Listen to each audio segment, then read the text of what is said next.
Hello friends, welcome to the channel of career path. आज हम अपना एक नया टॉपिक स्टार्ट कर रहे हैं एफएम में। वो हमारे पास है डिविडेंड डिसीजन, कि हमें कितना डिविडेंड जो है अपना शेयर होल्डर्स को देना है।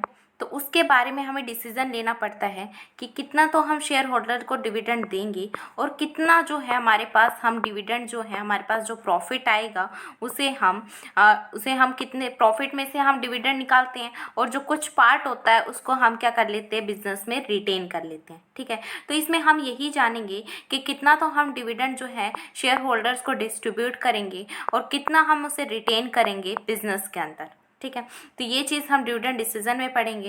एक देख लेते हैं क्या क्या चीज़ें आती हैं। अगर हम इसके मीनिंग की बात करें कि मीनिंग क्या होता है डिविडेंड का, तो हम मानते हैं जब एक ऑर्गेनाइजेशन प्रॉफिट कमाती है, इट डिस्ट्रीब्यूट करती है part it all the share holders के बीच में जो है वो प्रॉफिट कमाया। ठीक है, प्रॉफिट कमाया किसने? बिजनेस ने। अब प्रॉफिट में से कंपनी क्या करती है? डिविडेंड निकालती है। ठीक है, इसने डिविडेंड दिया, ये डिविडेंड दिया, इसने शेयर होल्डर्स को डिविडेंड दे दिया। ठीक है, और जो कुछ पार्ट होता है प्रॉफिट का उसे कंपनी क्या कर लेती है? रिटेन कर लेती है।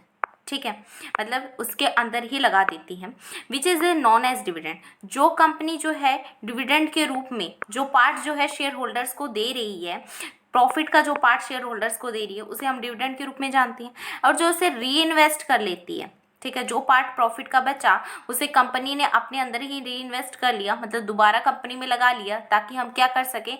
एक्सपेंड कर सके अपने ऑपरेशन को। कंपनी अपने ऑपरेशन को एक्सपेंड करना चाहती है, इसलिए उसने लगा लिया। ठीक है, उसे हम कहते हैं रिटेन्ड अर्निंग। अगर हम अदर वर्ड्स की बात करें तो हम कह सकते हैं डिविडेंड एक ऐसी अमाउंट है जिसे हम डिस्ट्रीब्यूट करते हैं पर शेयर्स के रूप में। मतलब शेयर्स की जितनी वैल्यू है, शेयर्स के अगर हमारे पास 5 रुपीज़ के पर शेयर्स हैं, ठीक है, शेयर्स की जितनी वैल्यूज़ है उसी के हिसाब से हम प्रॉफिट में से उसको डिविडेंड क्या करेंगे? डिस्ट्रीब्यूट करेंगे।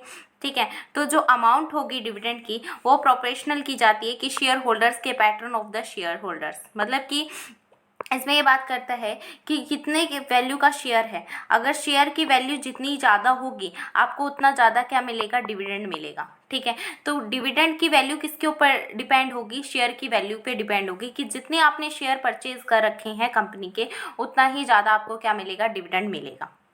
ओके, नेक्स्ट बात करें मॉडल्स ऑफ डिविडेंड, कि डिविडेंड्स के आपके पास क्या क्या मॉडल्स होते हैं। तो अगर हम बात करें इसमें 3 मॉडल्स होते हैं जिसके थ्रू हम जो है पेमेंट करते हैं, डिविडेंड देते हैं। ठीक है, जो कि रिलेवेंट भी हो सकते हैं और इररिलेवेंट मॉडल्स की भी ये बात करता है। तो 3 मॉडल कौन कौन से हैं? फर्स्ट आपके पास वोल्टर मॉडल, गॉर्डन मॉडल और मोदिग्लानी मॉडल, जिसे कि हम MM मॉडल भी कहते हैं। ठीक है, तो हमारे पास कौन सी है? जैसे कि हमने कैपिटल स्ट्रक्चर की बात की थी, तो कैपिटल स्ट्रक्चर में हमने MM अप्रोच को पढ़ा था, मोदिग्लानी मिलर अप्रोच को पढ़ा था। तो यहाँ पे हमारे पास आया है मोदिग्लानी मिलर मॉडल, जो डिविडेंड ऑफ मॉडल की बात करता है। ओके, तो इसमें हम तीनों मॉडल पढ़ेंगे। तो सबसे पहले अगर हमारे पास बात करें, वो आता हमारे पास वोल्टर मॉडल की बात करता है। वोल्टर मॉडल हमारे पास क्या कहता है? वोल्टर मॉडल कहता है कि ये डिसीजन लेता है issue dividend depends on the opportunity to reinvest करना है। मतलब ये कहता है कि आपके पास अपॉर्चुनिटी है, आपके पास एक अपॉर्चुनिटी है कि या तो आप डिविडेंड जो है वो पूरा का पूरा दे दो, मतलब कि 100% डिविडेंड पे आउट दे दो। ठीक है, या फिर आप क्या कर लो, पूरा का पूरा जो है वो 100% जो है, जो भी आपका प्रॉफिट आया है उसको 100% जो है अपनी बिजनेस में रिटेन कर लो। ठीक है, तो ये आपके पास अपॉर्चुनिटी है, या तो अपने शेयर होल्डर को खुश कर लो या फिर अपने बिजनेस के जो है आपके बिजनेस को एक्सपेंड कर सकते हो आप। ठीक है, इससे भी आप क्या कर सकते हो? बिजनेस को एक्सपेंड करते हो, क्योंकि पैसा अगर आप बिजनेस में लगाओगे तो जाहिर सी बात है आपकी इकोनॉमिक ऑफ स्केल क्या होंगी? इंक्रीज होगी। ठीक है, तो अगर हम इसके फॉर्मूले की बात करें, वोल्टर मॉडल का फॉर्मूला कहता है P is equal to D plus R into में E minus D divided upon में K, और इसको E माइनस D ये भी डिवाइड अपॉन में K। अगर हम यहाँ पे पी की बात करें तो पी के आपके पास मार्केट प्राइस क्या है शेयर्स का, उसकी बात करता है। डी आपके डिविडेंड पर शेयर की बात करता है। आर आपका रेट ऑफ रिटर्न, आपने इन्वेस्टमेंट की है उससे आपको कितना रिटर्न मिलेगा, किस रेट पे रिटर्न मिलेगा, that is of A R. के होती है आपके पास कॉस्ट कितनी आएगी, आपने कैपिटल लगाई है, आप अगर इक्विटी में लगा रहे हो कैपिटल, ठीक है, तो उसकी आपकी कॉस्ट क्या आएगी, आपको डिविडेंड देना पड़ता है, ठीक है। अगर आप डेप्ट में लगा रहे हो तो आपको इंटरेस्ट पे करना पड़ता है, that is a cost of capital. ई से अर्निंग पर शेयर, अर्निंग पर शेयर आपने कितना रिटेन करना है अर्निंग, उसके बारे में बात करता है। ओके तो वोल्टर मॉडल आपको सिर्फ इतना ही बताता है कि या तो आप क्या कर लो, या तो आप पूरा का पूरा जो डिविडेंड है मतलब 100% डिविडेंड है, या तो वो शेयर होल्डर्स को 100% डिविडेंड दे दो, या फिर आप क्या करो, या फिर आप अपना जो रिटेन है, रिटेन आप क्या कर लो 100% रिटेन कर लो। जब आप जो है 100% डिविडेंड दोगे, 100% डिविडेंड दोगे तो रिटेन तो आपने कुछ भी नहीं किया होगा, मतलब 0% रिटेन किया होगा। इसका मतलब क्या है कि आपकी जो कंपनी है वो क्या जा रही है, डिक्लाइन सिचुएशन में जा रही है, ठीक है, डिक्लाइन की बात करता है। लेकिन जब आप 100% डिविडेंड 100% रिटेन कर रहे हो और डिविडेंड आपने 0% दिया, इसका मतलब आपकी कंपनी की क्या हो रही है, ग्रोथ हो रही है, ठीक है, ग्रोथ कंसर्न है, क्योंकि इकोनॉमिक ऑफ स्केल क्या है आपका, बढ़ रहा है।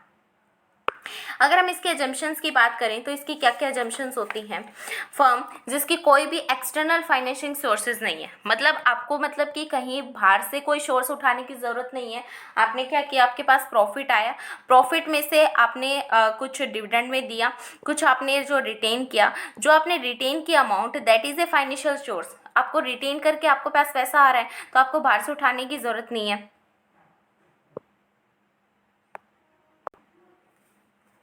तो आपको बाहर से कोई भी एक्सटर्नल सोर्स करने की ज़रूरत नहीं है।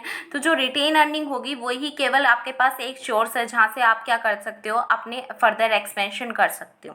Risk of the business remain the same रहता है if the firm makes a new business decision. अगर फर्म जो है कोई भी न्यू बिजनेस डिसीजन लेती है तो उसका जो रिस्क होगा वो बिजनेस का सेम ही होगा, क्योंकि रेट ऑफ रिटर्न जिसे आर होती है और जो आपकी कॉस्ट ऑफ कैपिटल के है वो आपकी कॉन्स्टेंट ही है, ठीक है। रेट ऑफ रिटर्न कॉन्स्टेंट है और जो आपकी कैपिटल है वो कांस्टेंट है, मतलब रिटर्न के किस चीज़ से आप रिटेन अर्निंग कर रहे हो और जो आपकी कॉस्ट आ रही है, अगर ये दोनों कांस्टेंट है तो आपका जो रिस्क होगा वो भी कांस्टेंट ही होगा। फर्म जो है इसमें कंटिन्यू प्रोसीड करती है, यहाँ पे कोई भी क्लोजिंग डाउन बिजनेस नहीं आता है, क्योंकि आप क्या कर रहे हो, रिटेन कर रहे हो पैसे को, ठीक है, रिटेन कर रहे हो। इट मीन्स आप क्या कर रहे हो, कंपनी में कुछ ना कुछ पैसा लगा रहे हो, ठीक है, कंपनी में जो भी प्रॉफिट आया है उसको जो है कंपनी में लगा रहे हो, तो कंपनी आपने अपने एक्सपेंसेस जो है वो बढ़ाएगी, एक्सपेंसिव बढ़ेगी, उसका इकोनॉमिक ऑफ स्केल बढ़ेगा, उससे क्या होगा, कंपनी आगे फर्दर मूव कर पाएगी। तो इससे कोई भी क्लोजिंग डाउन बिजनेस की सिचुएशन क्रिएट यहाँ पे नहीं होगी। आगे अगर हम दूसरे मॉडल की बात करते हैं that is a Gordon model. इसमें कहता है ये मॉडल बिलीव करता है आपके regular issues of the dividend affects करते हैं हम मार्केट के price of the share of the firm के।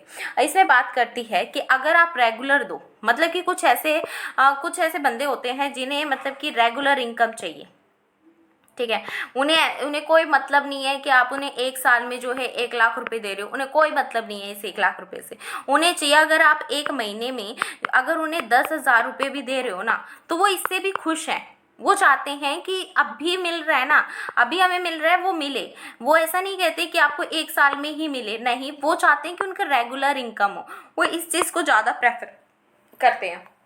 वो ऐसा बिल्कुल नहीं चाहते कि उन्हें 1 साल में जो है 1 लाख रुपए, उन्हें इस चीज़ से कोई भी मतलब ही नहीं होता है। वो चाहते हैं कि अभी हमारे हाथ में जो चीज़ है वो हमारी है, ठीक है, आगे पता नहीं भविष्य में हमें मिलेगा या नहीं मिलेगा। वो चाहते हैं कि अगर अभी हमारे पास प्रॉफिट हो रहा है तो अभी हमें दे दो, क्या पता भविष्य में जाके लॉस हो जाए और हमें ये इसमें से कुछ भी ना मिले, तब क्या करेंगे। तो ये ऐसे बंदे होते हैं जो कि अभी चाहते हैं। तो इसे गॉर्डन मॉडल को हम एक और नाम से जानते हैं जिसे हम कहते हैं bird in hand model. Bird in hand model, hand model के नाम से जानते हैं। मतलब ये इस कहता है कि जो अभी हमारे हाथ में है ना वही हमारा है, बाकी हमारे पास कुछ नहीं है। तो ये फ्यूचर के ऊपर रिलाई नहीं करते हैं। शेयर होल्डर बिलीव करते हैं कि करंट डिविडेंड प्रोवाइड करे कंसिडरेबल इनकम पे rather than depending on the future. Way future के गेन के ऊपर डिपेंड नहीं रहते। वे कहते हैं कि मुझे फ्यूचर से कोई लेना देना नहीं है, फ्यूचर तो अनसर्टेन होता है, क्या पता मेरे पास लॉस हो जाए, मेरे पास जीरो अमाउंट आए, तो आज जो मेरे पास है मुझे वही मेरे लिए वह सबसे अच्छा है। शेयर होल्डर एज्यूम करते हैं कि फ्यूचर में जो गेन होगा फ्रॉम द शेयर से उसकी कोई गारंटी नहीं है कि फ्यूचर में मतलब गेन ही गेन होगा, हो सकता है आपका लॉस हो जाए। क्या इसकी कोई गारंटी है कि आपके पास आज प्रॉफिट हो रहा है कि फ्यूचर में भी प्रॉफिट होगा? क्या पता लॉस हो जाए। तो इसकी कोई गारंटी नहीं है, जिस चीज़ की कोई गारंटी नहीं है हम उस पर रिलाई नहीं करेंगे, ठीक है। तो ये चीज़ आपकी कौन कहता है? गॉर्डन मॉडल कहता है। अगर हम गॉर्डन मॉडल के फॉर्मूले की बात करें तो इसमें होता है P price, E minus P और K माइनस BR, ठीक है। P क्या क्या बात करता है? आपके प्राइस की बात करता है। E से अर्निंग, बी से आपका क्या हो जाएगा? जो आपकी रिटेन अर्निंग होती है, आपकी रेंटेंशन रेशियो, ये रेंटेंशन रेशियो की बात करता है बी। ओके, यहाँ पे हम देख लेते हैं कि पी आपके पास कहाँ क्या है? मार्केट ऑफ द प्राइस, कितना मार्केट का प्राइस है शेयर का पी। ई से आपकी अर्निंग रेशियो कितनी है? बी से आपकी रेंटेंशन रेशियो क्या है? रेंटेंशन रेशियो मतलब कि 1 माइनस में पे आउट अगर आपने कितने किए हैं, 100 में से अगर मैंने 60% पे कर दिए हैं तो जो 40% मेरे पास बचे हैं वो क्या है? मेरे पास रेंटेंशन रेशियो है, ठीक है। आर क्या है? मेरे पास रेट ऑफ रिटर्न, कितनी मुझे रिटर्न मिलेगी। के से मतलब के मेरे पास क्या है? Cost of capital. B R है हमारे पास, बी आर होती है, बी आर एक न्यू टर्म आई है इसमें जिसमें कहते हैं हम ग्रोथ रेट, कितनी ग्रोथ रेट हुई है फर्म की कितनी ग्रोथ रेट हुई है वो किसकी बात करता है? बी आर बात करता है, ठीक है। अगर हम इसके एजम्पशंस की बात करें तो फर्म जिसकी कोई भी इसमें एक्सटर्नल सोर्सेज तो बिल्कुल नहीं होती है भाई, सिंपल सी बात है, जो हमने किस में पढ़ी थी? वोल्टर मॉडल में पढ़ी थी। रिटेन अर्निंग ही एक इसका एकमात्र सोर्स होता है।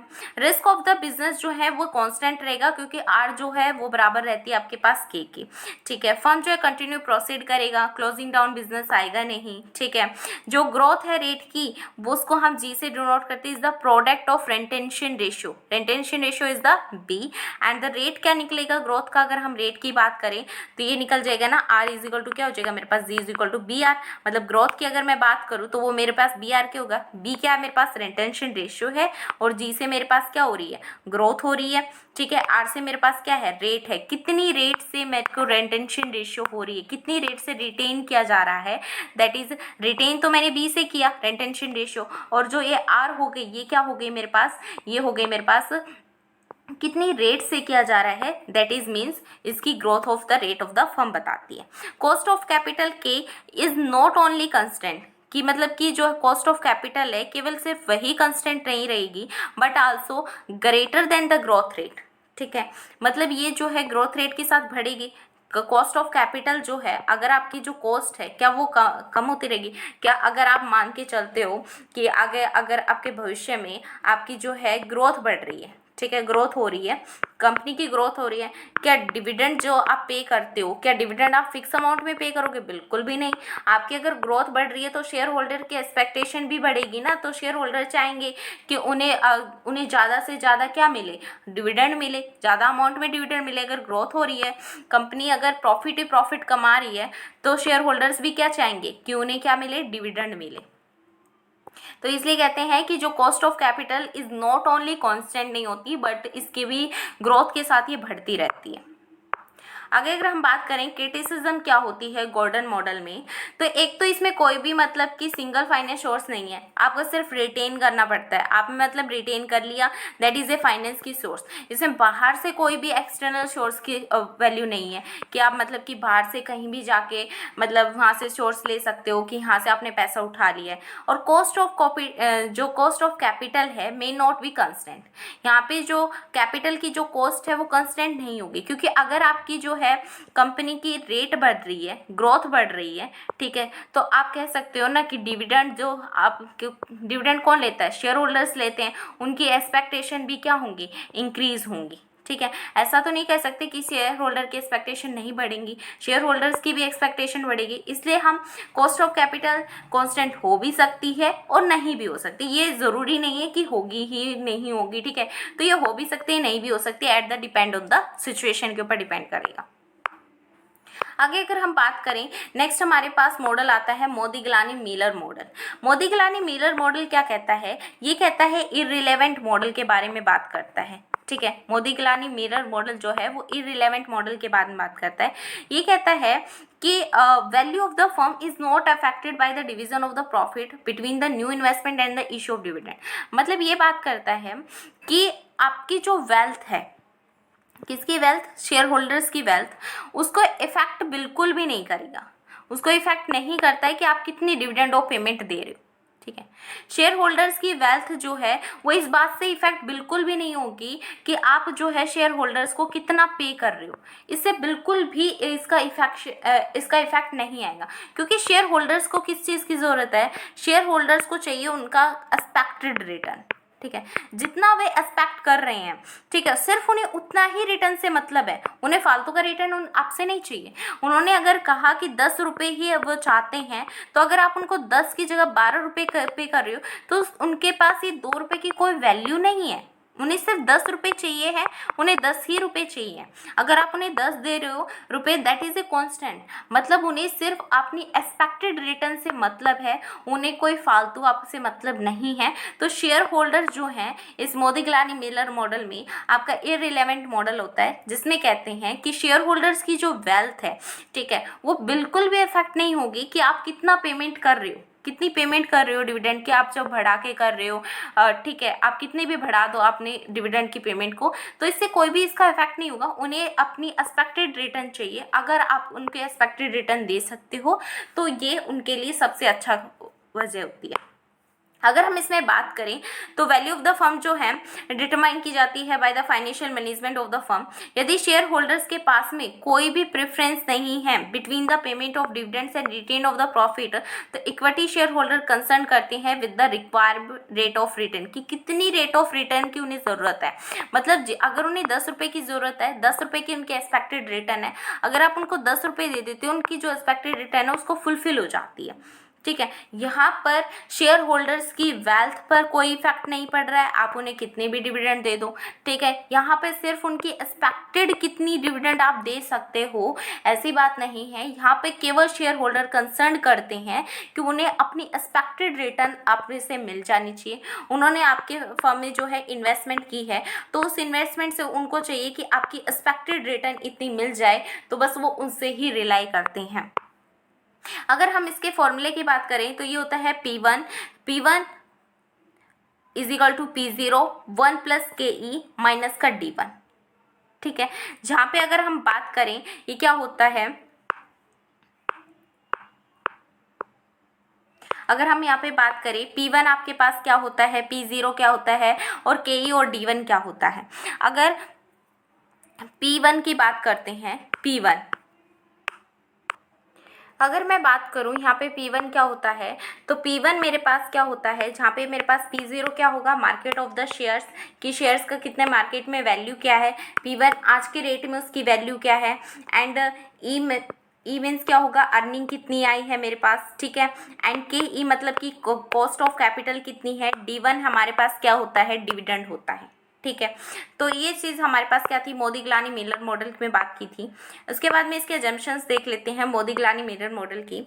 इसमें जो rational behaviour of the share holders का रेशनल बिहेवियर एग्जिडेंस में आता है, बिकॉज यहाँ पे शेयर होल्डर्स क्या चाहते हैं, शेयर होल्डर्स सिर्फ अपनी एक्सपेक्टेड रिटर्न को ही देखते हैं कि उनका एक्सपेक्टेड रिटर्न उन्हें मिल जाए, बस उसके बाद में आगे वो नहीं सोचते हैं। शेयर होल्डर जो है वो एक्सेस कर सकते हैं, फ्री इन्फॉर्मेशन को एक्सेस कर सकते हैं, ठीक है। वो कहीं से भी इन्फॉर्मेशन ले सकते हैं फ्रॉम द फर्म के बारे में, अगर उन्हें इन्फॉर्मेशन चाहिए, क्योंकि उन्हें क्या करनी, इन्वेस्टमेंट करनी है, तो उसके लिए उन्हें क्या चाहिए, इन्फॉर्मेशन की ज़रूरत होगी। क्या फर्म जो है वो प्रॉफिट कमा रही है, लॉस कमा रही है, ठीक है। तो इस चीज़ की वो इन्फॉर्मेशन को एक्सेस कर सकते हैं। उनके बीच में जो है कोई भी टाइम लैग नहीं होता है, कोई भी ट्रांजैक्शन कॉस्ट नहीं आती है, ठीक है। एंड यहाँ पे सिक्योरिटी जो है वो उसको हम स्प्लिट कर सकते हैं। एंड यहाँ पे कोई भी आपके पास कोई भी टैक्सेस नहीं भरना पड़ता है, क्योंकि आप जानते हो कि आपको जो डिविडेंड मिलता है, ठीक है, उसमें आप कोई भी टैक्स पे नहीं करते हो। डिविडेंड में आपको कोई टैक्स पे नहीं करना पड़ता है, क्योंकि कंपनी जो भी प्रॉफिट कमाती है तो वो ऑलरेडी पेमेंट कर चुकी होती है टैक्स की, क्योंकि प्रॉफिट जब वो कमा रही है तो प्रॉफिट में से वो टैक्स की ऑलरेडी पेमेंट कर चुकी होती है। इसलिए शेयर होल्डर्स को इंडिविजुअली आपका डिविडेंड की अमाउंट में से कोई टैक्सेस पे नहीं करना पड़ता है। प्रॉफिट जो है वो आप एस्टिमेट कर सकते हो, ठीक है। यहाँ पे आप प्रॉफिट को क्या कर सकते हो, एस्टिमेट कर सकते हो कि आपका प्रॉफिट जो है इतना आने वाला है, ठीक है। उसके बाद आगे अगर हम बात करें क्रिटिसिज्म क्या क्या होती है मोदीग्लानी मॉडल की।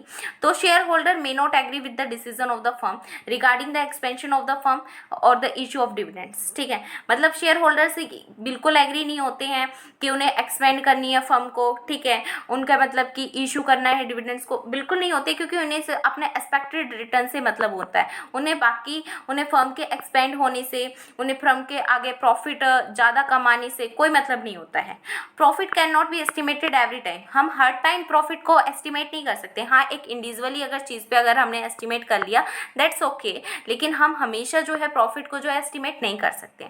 There will be some amount of taxes and transaction cost की कुछ अमाउंट्स आपकी आ सकती है, टैक्स से रिलेटेड, आपकी ट्रांजेक्शन कॉस्ट से रिलेटेड कुछ हद तक इसके अमाउंट्स आ सकती है। वैसे इसमें कोई भी टैक्सेस की अमाउंट इंक्लूड नहीं होती है, क्योंकि आपका डिविडेंड तो ऑलरेडी आपने डिविडेंड के ऊपर तो टैक्सेस आपने ऑलरेडी पे कर चुके होते हैं, तो वो तो आती नहीं है। ठीक है, आपका जो ट्रांजेक्शन कॉस्ट की अमाउंट है वो भी कुछ हद तक ही आपकी ट्रांजेक्शन कॉस्ट की अमाउंट आती है, दैट अदरवाइज नहीं आती है। नेक्स्ट बात करते हैं, आपके पास एक मॉडल और आता है that is A lintel model. Lintel model क्या कहता है? लिंटर सजेस्ट करता है कि payment of dividend that should be paid by the company every time so that equity share holders get an improved amount of dividend every year. मतलब lintel model कहता है, lintel model आपकी बस किस चीज़ की बात करता है? ये हमेशा ये बात करता है कि अगर आपको मतलब कि डिविडेंड तो देना ही देना है, ठीक है, डिविडेंड किसको देना है? आपके शेयर होल्डर्स को डिविडेंड देना है, लेकिन आप इस मैनर में दो, कुछ ना कुछ इसे इम्प्रूव करके दो। ठीक है, ऐसा नहीं है कि आज अब से उसे 10 रुपये डिविडेंड दे रहे हो, कल 12 दोगे, फिर 14 दोगे, फिर 16 दोगे, नहीं, आपको इस मैनर में इसे इम्प्रूव नहीं करना है। आपको डिविडेंड को एक अलग मेथड में, एक अलग मैनर में आपको इम्प्रूव करके डिविडेंड को देना है। ठीक है, अब जो इम्प्रूव वाली की चीज़ आती है उसे हम करते हैं D0 से, जिसे हम कहते हैं डू के बात करते हैं डू, जिसमें हम कहते हैं एडजस्टमेंट फैक्टर। एडजस्टमेंट फैक्टर की अगर बात करें तो ये 0 to 1 होता है, कोई भी आपकी आर्बिट्रेरी नंबर हो सकता है 0 से लेकर 1 के बीच में। ठीक है, उस चीज़ में आप क्या कर सकते हो, इस मैनर में, जो अगर हम मैनर की बात करते हैं कि इक्विटी शेयर होल्डर्स को डिविडेंड पे करना है एक इम्प्रूव्ड अमाउंट में, ठीक है, आपकी अमाउंट जो है वो तो इम्प्रूव होनी चाहिए, लेकिन ऐसा नहीं है कि वो हमेशा ऐसे होगी 12, 14, 16, ऐसा नहीं कर रहे कि वो हमेशा आपको जो है डिविडेंड को ऐसे इंप्रूव करके दे। तो अगर ऐसे है प्रॉफिट जो है, ऐसा तो नहीं है कि जो कंपनी है वो लॉन्ग टाइम प्रॉफिट कमाएगी, बिल्कुल नहीं कमाएगी, कभी ना कभी तो उसे लॉस होगा। तो फिर क्या कंपनी इंप्रूव्ड अमाउंट में डिविडेंड दे पाएगी? बिल्कुल नहीं दे पाएगी। तो ऐसा कहते हैं कि इसमें एडजस्टमेंट फैक्टर लगा हुआ। एडजस्टमेंट फैक्टर का मतलब है 0 से लेकर 1 तक का एडजस्टमेंट फैक्टर। 0 से 1 आपके बताते हैं आर्बिट्रेज नंबर के बारे में बताते हैं, ठीक है, ये बताते हैं आपके पास आर्बिट्रेज नंबर के बारे में बताते हैं 0 से 1 तक के। ठीक है, अगर हम इसके लिंटर मॉडल की फॉर्मूले की बात करें तो ये होता है आपके पास D1, डिविडेंड आपने पे किया है, ठीक है, D0 आपको डिविडेंड जो आपने लास्ट ईयर जो पे किया था, एंड E1 क्या होगा? अर्निंग पर रेशियो जो आपने डिविडेंड को पे किया है, इनटू में DP रेशियो। DP रेशियो होता है आपके पास डिविडेंड पे आउट रेशियो, कि आपने कितना डिविडेंड उस पर पे किया, इनटू में माइनस में डू क्या होगा आपके पास में, जो भी आपके पास में एडजस्टमेंट फैक्टर्स हैं, एडजस्टमेंट फैक्टर 0 से 1, कुछ भी आपका ये कंपनी टू कंपनी वेरी करता रहता है, ये उसकी लिक्विडिटी एंड प्रॉफिटेबिलिटी के ऊपर डिपेंड रहता है कि कंपनी कितनी ज़्यादा लिक्विडिटी है, कितनी ज़्यादा उसमें प्रॉफिटेबिलिटी की अमाउंट है, तो उसके ऊपर डिपेंड रहता है कि 0 से 1 के स्केल में वो कहाँ जाती है कंपनी। ठीक है, 0 से 1 के स्केल में कंपनी 20 में रहती है, या बिल्कुल 0 पे रहती है, या बिल्कुल 1 पे रहती है, तो ये जो है कंपनी टू कंपनी आपके डिपेंड करता रहता है। तो अगर हम बात करें लिंटर मॉडल के फॉर्मूले की, तो that is the lintel model formula. Okay, तो ये आपके पास जो है, ये आपके पास थे डिविडेंड डिसीजन लेने के, आपको डिविडेंड का डिसीजन लेना है, उसकी ये आपके पास कुछ थ्योरीज थी, ठीक है, जो कि डिविडेंड डिसीजन लेने में आपको हेल्प करती हैं कि आपको किस किस तरीके से डिविडेंड को डिसीजन लेना चाहिए। आपके पास ये 4 थ्योरीज की बात की गई थी यहाँ पे, जिसमें आपके पास पहली जो थ्योरी थी वो वोल्टर मॉडल के बारे में बात करता था, दूसरा था वो जो था वो गॉर्डन मॉडल के बारे में बात करता है, तीसरा आपके पास क्या था MM मॉडल में बात करता है, और चौथा आपके पास क्या है? Lintel model. ठीक है, तो ये आपके पास 4 हैं, मेनली आपके ये 3 ही कंसर्न होते हैं, एक चौथा आपके पास लिंटर मॉडल भी कभी कभी दे दिया जाता है। Okay, thank you.